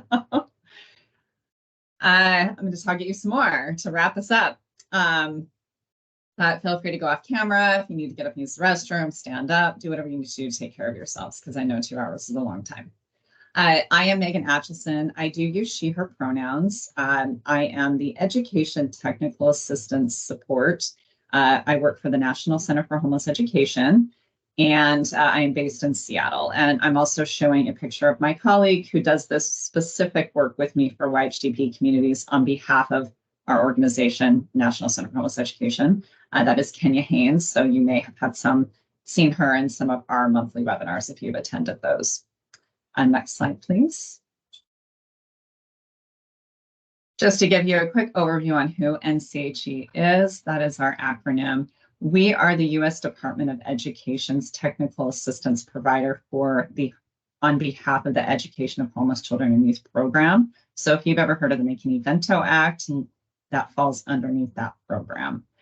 We do a lot of things at our organization. I'm not going to go into that because it's not really relevant to today's conversation, but one piece of our work that Kenya and I lead is working with grantees of the Youth Homelessness Administration Program to really elevate, including education into their work in their YHDP work. And I'll talk here in a moment about what is education. Next slide, please. So I want to do some context setting about the role of education, not only just in your coordinated community response in the Youth Homelessness Administration Program, but in general, regardless if a community is a YHDP chosen site or not. Really, if we want to effectively support our youth and young adults experiencing homelessness, we need to include the education system into this work. They are not only well positioned to do this, to be part of these conversations and to be part of this work because of McKinney-Vento liaisons. Each of your school districts is required by federal law to have what is called a McKinney-Vento homeless liaison at their school district. It is an underfunded mandate. So your liaison for your school district might be a full-time employee, or they might be wearing multiple hats and doing many different roles. But they are required to have one, and the role of that person and that job is to identify students experiencing homelessness and refer them to services not only within the school for those academic supports, but also out in the community for those non-academic supports like housing, mental health services, medical services, food, transportation, and all those things. There are also a number of other different supports that students who are identified as experiencing homelessness in K through 12 are entitled to under the McKinney-Vento Act. That is not, I'm not going to go into that today, but if you have more questions on what that is, please feel free to reach out to me. I'm happy to share more information with you. So next slide. Education in itself is a partner in a pathway. And when I talk about education, I'm talking about the early child care and education system. So really serving our 0 to 5 population, K through 12, and all of those post-secondary pathways. So your 2-year colleges, your 4-year universities, your career and technical education programs, apprenticeship programs, licensing programs, anything beyond that secondary 12th grade level of education is considered post-secondary. And they're not only a partner in this work, as I just mentioned, you know, K through 12 being really, really well positioned to be part of this work because of your McKinney-Vento liaisons, but they're also a pathway in this work. We have had, I can show you lots and lots of research, and I might be preaching to the choir here, but on why education is really, really an important thing to be able to make a living wage. And the sad reality is in our country that if you want to really make a living wage and be able to support yourself more often than not always, but more often than not, someone has to have some form of education. And the more education an individual has, data has shown, the more money they are able to make, the less likely they are to be unemployed, the more likely they are to be able to have their own resources built up, such as a retirement account and health insurance and things like that. So education is also a partner, not just for the K through 12 system, so also the post-secondary system, because as that pathway, as I mentioned, the more education an individual has, the more likely they are to be self-sustaining. Also, our early child care and education, this is an area of focus of mine that is becoming increasingly important to me, specifically as I think about that early child care as really thinking more upstream, because families and children don't just become homeless once they enter the K through 12 system. They don't all of a sudden become homeless or not homeless when they decide to move into a more post-secondary program. What we have found is that that happens anywhere within that trajectory. And if a young child can have access to education in early childhood, they are more likely to be successful in K through 12 and more likely to go to some form of post-secondary education. So again, just emphasizing why it is really important to include all 3 components of that education system in this work. Next slide. I feel like I've already gone through this. Let's talk a little bit about this slide just in terms of education, the education system being a kind of a partner in this work in YHDP. We can, as we've been talking about data, this is, we can get data from the K through 12 system. I'll be providing those data workbooks. I can help support in connecting with your early child care providers, as well as the County Office of Education that I know has an early child care program to try to get that data, as well as getting accessing data from your post-secondary system. But there are so many people in this room, and I'm just hearing you all have so many different connections that you might not need my support, and that's totally fine. But if you do, I'm here to help you. Thinking beyond that, sorry, this slide is like throwing me off because it's really small. Thinking beyond data, education system is really able to be a great partner in this work by sharing what are they seeing and what are they hearing and what are some of those challenges that they are experiencing with doing those warm handoffs and referring youth and young adults experiencing homelessness. So thinking about the early child care, K through 12 and post-secondary systems to different supports in your community. I know that there's not enough housing resources. I know that there is not enough resources in general to meet the need. We hear that in every single community across the country, regardless if you are rural, suburban, or urban. There's not enough. But where are those pain points? Where are those gaps when trying to make those connections for folks, aside from sitting on housing lists? So that's where, education partners can really help to provide some of that helpful insight. They also can really be a key partner because they are already identifying and referring young people experiencing homelessness, at least in that K through 12 system. And for your state of California, your legislature several years ago passed a law that all public post-secondary institutions are required to have what is called a single point of contact, or a higher education homeless liaison. So their role is also to help refer students at the post-secondary level experiencing homelessness to get access to those supports in your community. So again, they're just such a great resource for doing this work because they're in it. Next slide, please.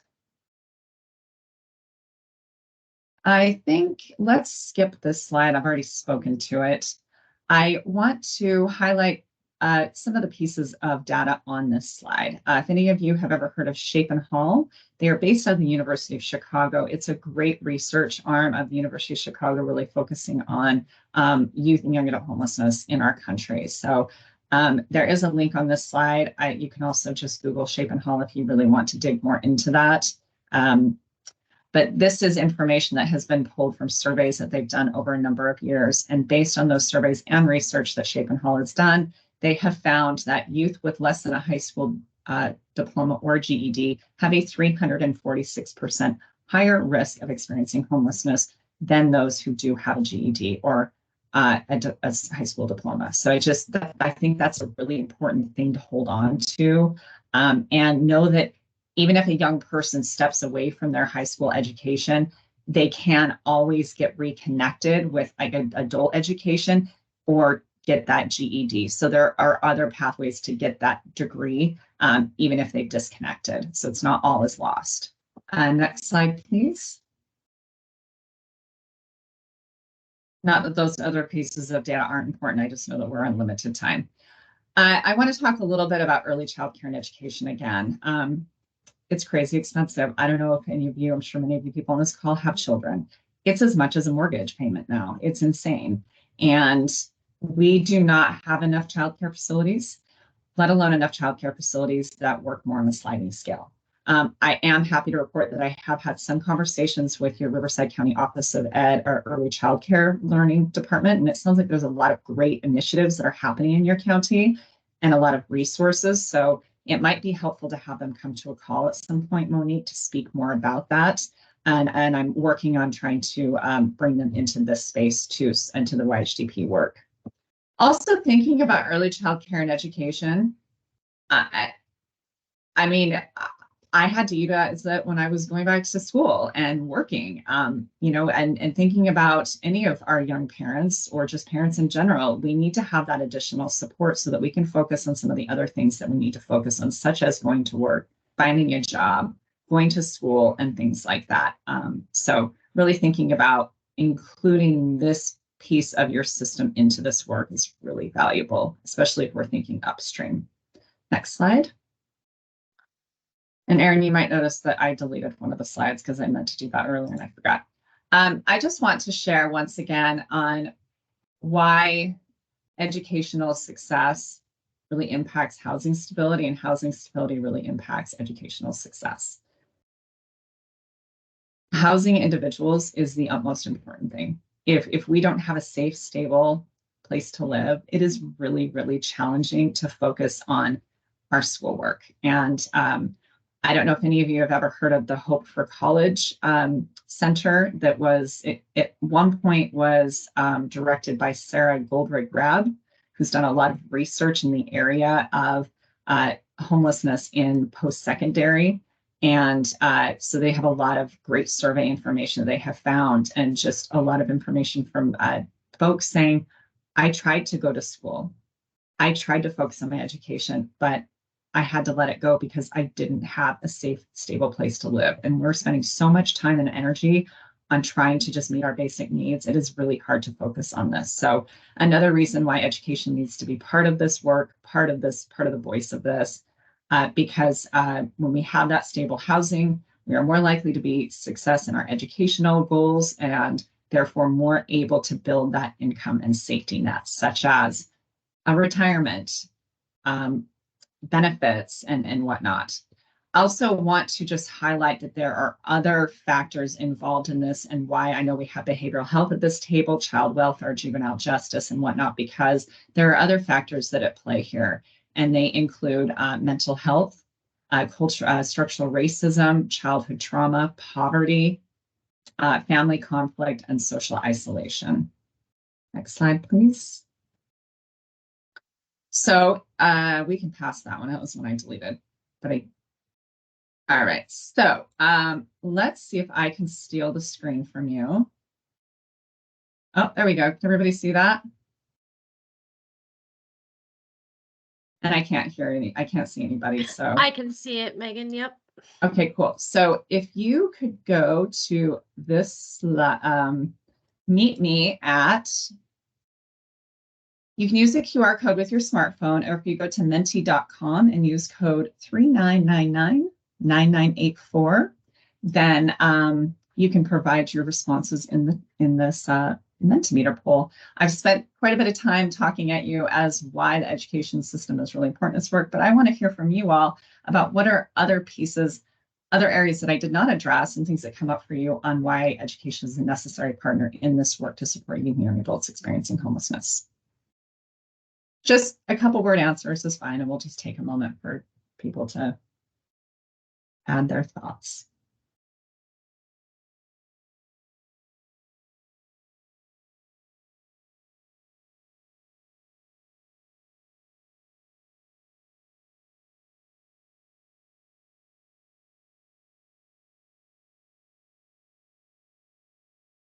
It's a tool to get out of poverty. Absolutely.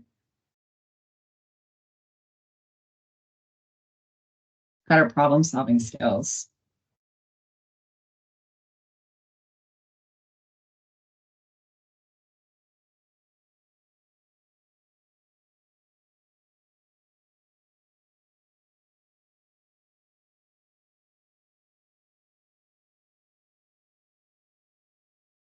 Teachers have the opportunity to build relationships with youth. Yes. One of the tenets of the Youth Homelessness Demonstration Program is permanent connections. And we do hear sometimes from young people that school is the place where they've really built those permanent connections. I know for some young people experiencing homelessness, or even just in general, school is not always the safe place. And it is not always a place where they feel welcome or want to build those connections. But for others, it is. So it is an opportunity for sure. It opens many doors, absolutely. Provides hope and goals for the future, yes.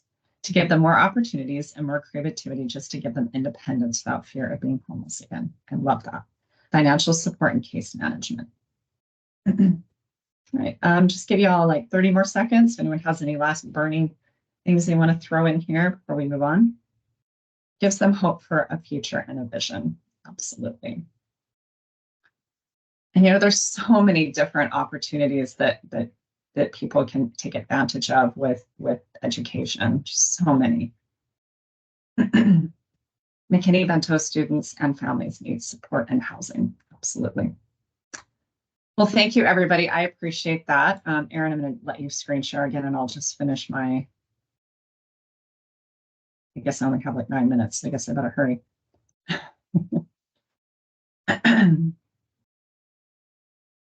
Thank you. All right.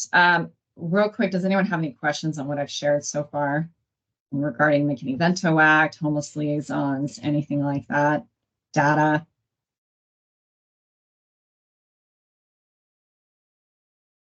All right, we can move on. I'm going to provide you some examples of how education has been engaged in YHDP through rounds 1 through 6. Next slide, please. So again, as Erin had mentioned, we could talk to you for hours about all the examples, but I wanted to pick some of my favorites. Lane County, Oregon. They were around 4 or 5 community. That's Eugene, if anyone's familiar with the mid-Oregon. They had an education subcommittee as well. So you all have an education team. And those subcommittee members developed specific education and employment related goals, objectives, and action steps, really based on information that they collected in a 2-day convening, such as the one we're going to hold next or in 2 weeks from now, as well as ongoing meetings and feedback from their Youth Action Board members. They provided data to inform that statement of need from the, I did the K-12 system because we already have those data workbooks, but then also the post-secondary system and the early childcare system. And they served on the project application review panel. Many education partners who are part of that committee did.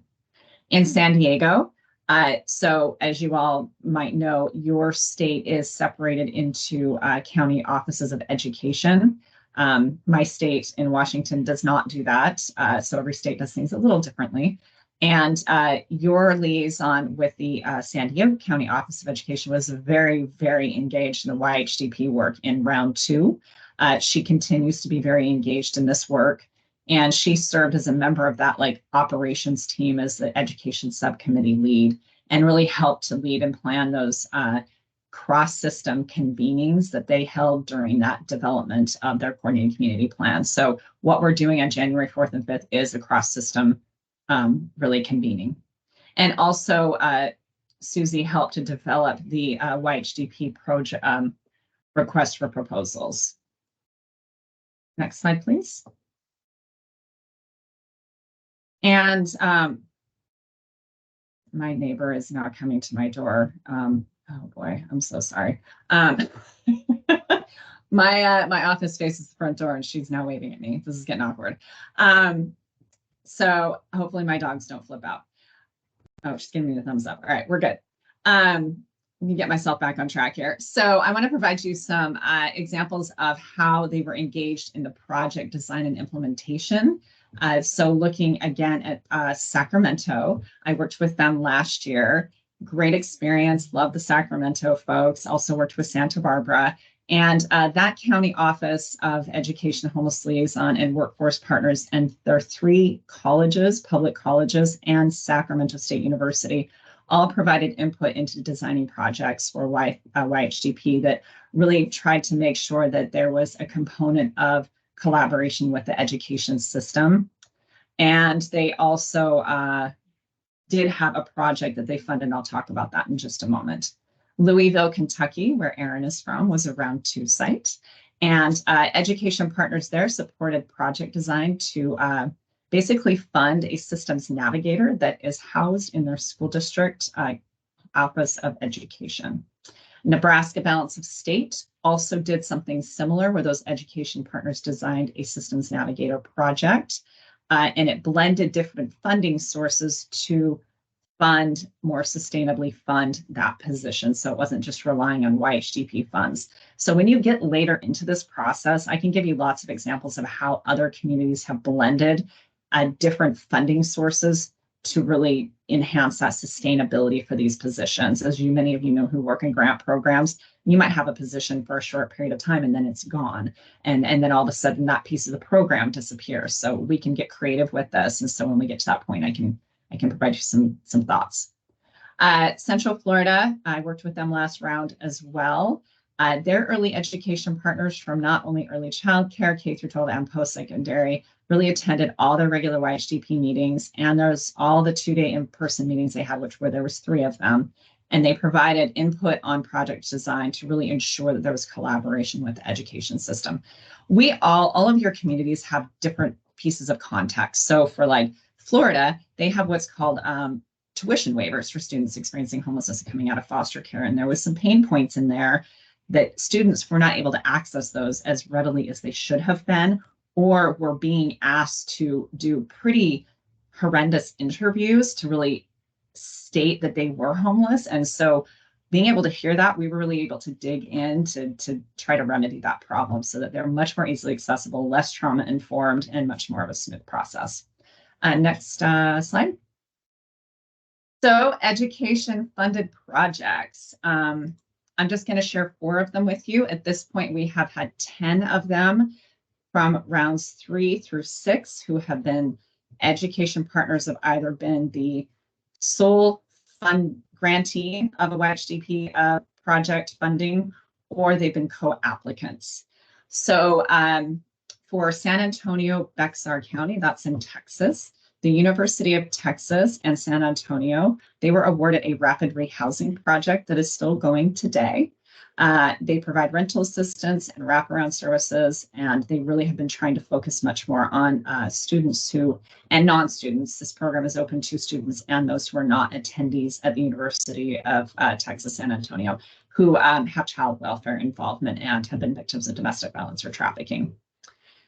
We've also had that with, there was another program, Transitional Housing Rapid Rehousing Program in Prince George's County, Maryland, which is just outside of Washington, D.C. They also funded a program in partnership with the University of Maryland. So just giving you some ideas that there's so many different things you can do with this funding that is more flexible.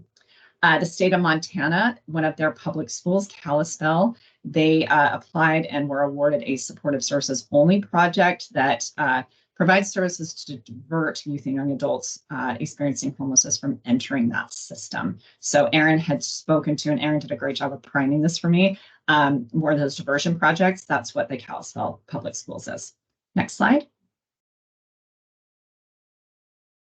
And last two I'm going to share with you. These are where education partners were co-applicants. These were both round 6 communities. Georgia Balance of State, the Forsyth County Schools, which is just north of Atlanta. They were awarded a project in partnership with Forsyth County Community Connections for a supportive services only project to fund a drop-in center. And this drop-in center does a lot of different things, such as connecting to housing and counseling services. They have a food pantry, very comprehensive closet of toiletry and hygiene items, testing kits, things like that, clothing, towels, emergency kits, and whatnot. And they also do tutoring and helping young people with credit accrual options for those who have fallen behind. Sacramento County, I had mentioned, they were the co-applicant for a program with Lutheran Social Services to fund 2 systems navigators, and one supports parenting youth and young adults and their children to access education and housing referrals, and the other really supports those warm handoff of referrals to local colleges for youth graduating from high school or leaving juvenile detention. So happy to connect you with folks as you're getting further down into this process if you want to learn more about how that's going for them and some of the lessons learned, so that if you decide you want to have these types of projects that you put out for request for proposal, we can support you with that. Next slide. I think I am at my time.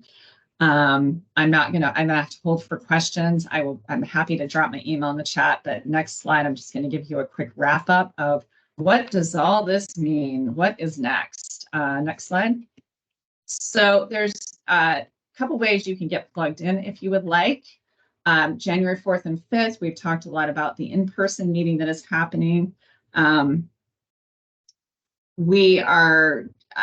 basically just outlined what the high-level agenda is here. So I'm going to skip past this, because if you don't know, then please reach out to myself or Monique or Muriel or Erin or Gary for more information. I also want to share more information on the education, and I'm also adding employment teams. So we have some employment folks who are very interested in being part of this work.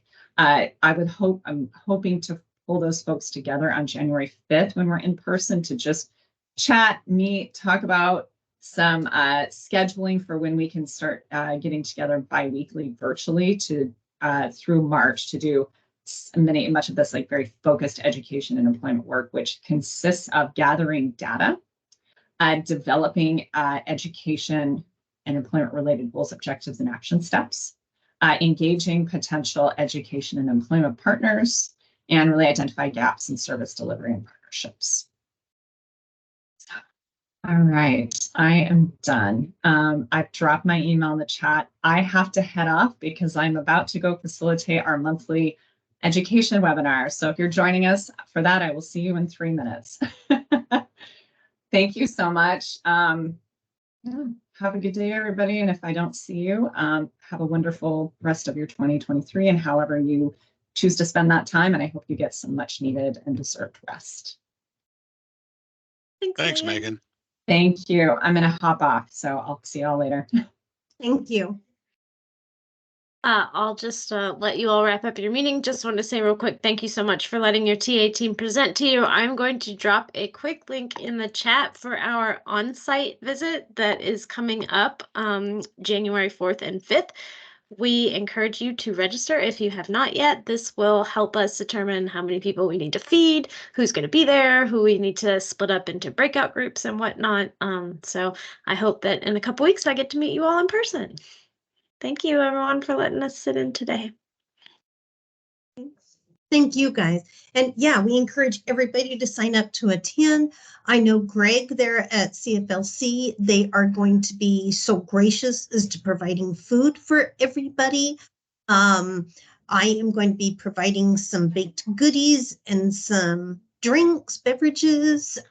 So going to be busy, but also, you know, if you feed them, they will come. Hopefully it will be a good time as well. So please join us if you can.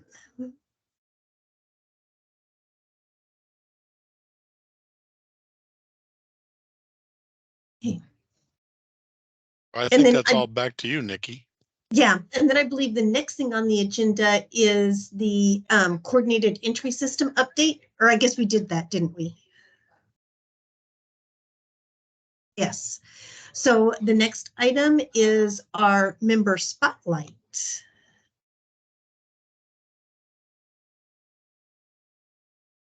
And we kind of popped onto that earlier, so Caroline's probably not too surprised. We definitely wanted to focus in on Caroline. She's kind of new to the position as the housing navigator with Oak Grove. She does an amazing job. I'm on the phone with her on a regular basis. She's very intentional about trying to place these youth in the best position that they can. She's actually even started joining me and my staff for the transition meetings for the youth who are getting ready to transition out, to even help provide resources so that, I loved her wording, so that 21 is not the new 18. So Caroline, do you have anything to say? I love the work you do. You do an amazing job.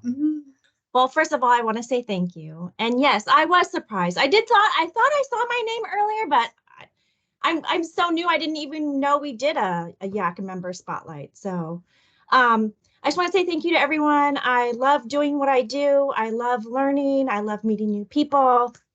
I love seeing young me's face on this call. Like it's been great. And I feel really blessed to just be a part of it. So thank you, everyone. I appreciate it.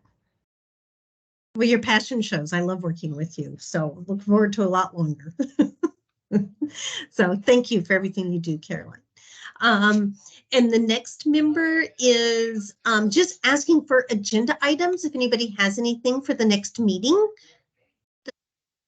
on the agenda, you're more than welcome to unmute yourselves, raise your hand.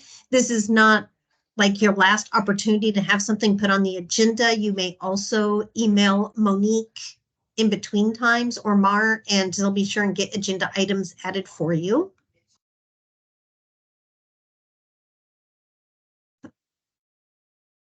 Oh, Yomi, go ahead. No, I just want to say thank you for having me here. It was an honor, and I'm very happy to be here. I'm also very passionate, like to share my good, positive energy to everyone, and I'm very happy to be here. I'm sorry, I'm a little sick right now because I'm drinking tea right now. I will get better, I know for sure. This is a really big opportunity for me, and I'm very happy to be here. As well for Caroline and Marielle and Monique. So thank you. Okay, thank you. It's great to hear you having some input and seeing that you're willing to engage and provide your knowledge and expertise. So I love it. Thank you, Yomi. So the next item on the agenda is announcements. At this time, we do ask for announcements. I'll start off. I do have one. I did announce last meeting that Olive Crest is now in its new building. We opened up Coachella Valley Children and Family Resource Center. That basic needs center that they were talking about that provides clothing, food. We've got a washer, dryer, all those types of items were here. We're going to be having an open house here in January on the 23rd, starts at 4 o'clock. I just shot out an invite so that people can claim to kind of come and attend RSVP so that we know how many people to have food for and things. Love to see you guys. We're offering up, we're wanting to partner with a lot of you. I am very glad to announce that we also have the Youth Opportunity Center out here in Coachella Valley. They're our first partners being able to come in and use the office space free of charge. We're just trying to help partner together. They're helping us iron out, any wrinkles that we have. So we'll be moving forward and offering space up again. So does anybody else have any other announcements they'd like to share? An announcement. I just want to remind everyone of our Thrive ILP workshops. Again, they are for current and former foster youth who are ILP eligible, ages 16 through their 21st birthday. We host weekly workshops throughout the county of Riverside to focus on topics of discussion. Our quarter coming up will be personal growth and development. And I would love to send a calendar to, who should I send it to? So it goes out in a group blast. Is that possible, or? Yeah, if you send it to me, I can send it out to all of our, yeah. First week of January, Thrive workshops will start up again. Thank you. And then Nikki, if I can just share, can you all still see my screen? Yes, we see the Boom, gift this is how card. I'm tracking y'all. So Yes. if you are a youth, if you're a youth partner, please email me. I'll put my email in the chat. I want to make sure, I think I saw Youngmi and Jeffrey. So email me just to make sure that you all are receiving compensation. And again, I'm super excited that, as of January, you all will have the flexibility to utilize whatever you all want. But I did push the county a little harder, so I'm doing visas. So if that helps, and if I can get that to you all, please let me know. Maybe we can set up some time next week, unless you all want it before Christmas, then we can try to figure that out on Friday. So please let me know. All right. Thank you, Monique. Bye. Are there any other announcements anybody would like to make? Going once, going twice. Okay, I know we ran a little over, but I appreciate everybody's patience, your interactions, a lot of information. Look forward to seeing you next month. Merry Christmas, everybody. We will call the meeting complete at 12:04 p.m. Thank you, everyone. Happy holidays, everyone. See Merry you next Christmas. year. Take care. See all of you here in about a minute.